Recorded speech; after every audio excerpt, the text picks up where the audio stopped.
Now, by any reckoning, this vehicle represents one of the high points of British motoring history. The Mini, still very much alive. Indeed, this year is its 30th anniversary, and we shall be reflecting that in later programmes.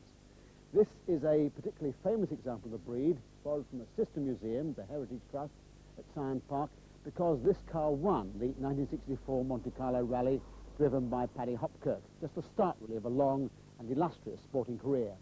Becky Allen's been looking at just a few of the sports this car takes part in. Less than a year from its introduction in 1959, the Mini was rallying.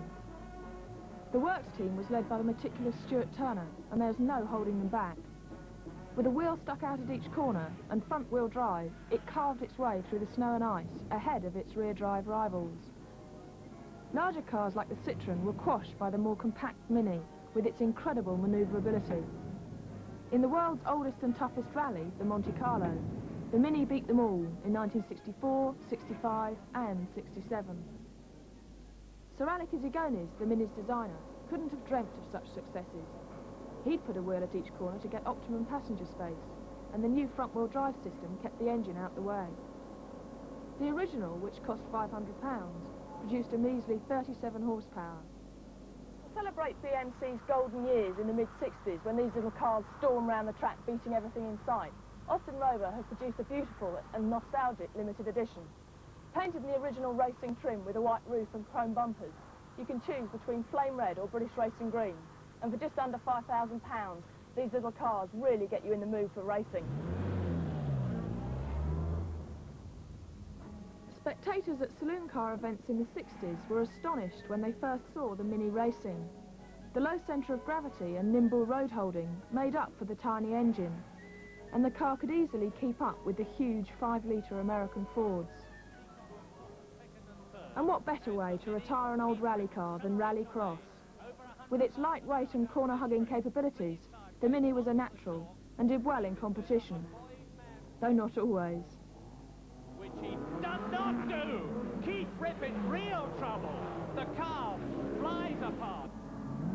The Mini used to be a top international racer, and these little cars still hare around the track today because it's one of the cheapest forms of motorsport.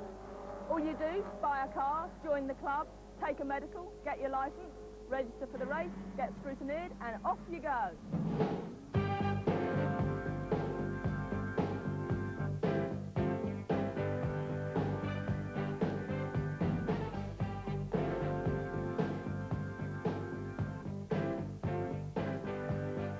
This is Castle Combe near Bristol, and this is the Mini Challenge.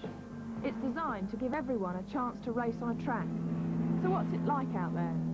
Very exciting, very close racing, very competitive, lots of fun, and a very friendly atmosphere after the race as well. I had a fantastic dice for about 6 or 7 laps before, sadly, the engine decided to explode. But having said that, you know, I really enjoyed the race. Aren't you a bit tall to be driving a Mini? Everybody says that. In fact, there's only one seat in there, and that's plenty of room. There's a 1000cc engine, and changes to the cam, manifold and tuning give up to 100 brake horsepower. And that means over 130 miles an hour, with slick tyres and slick driving.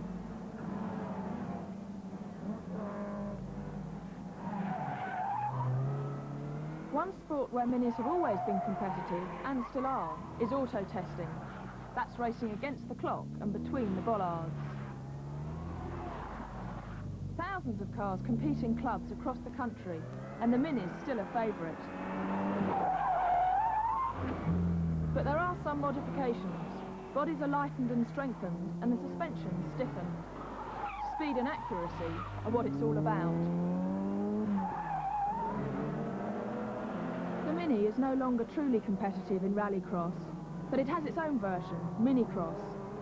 Driving on the basic 850 engine and frequently on all grass tracks, this is cheap motorsport. With Minicross, if you've got £500 to spend, anything upwards from that, and you can start racing, you can be racing here at Brands Hatch and enjoying yourself, at least most of the time. And if you don't think it's fun, just watch this.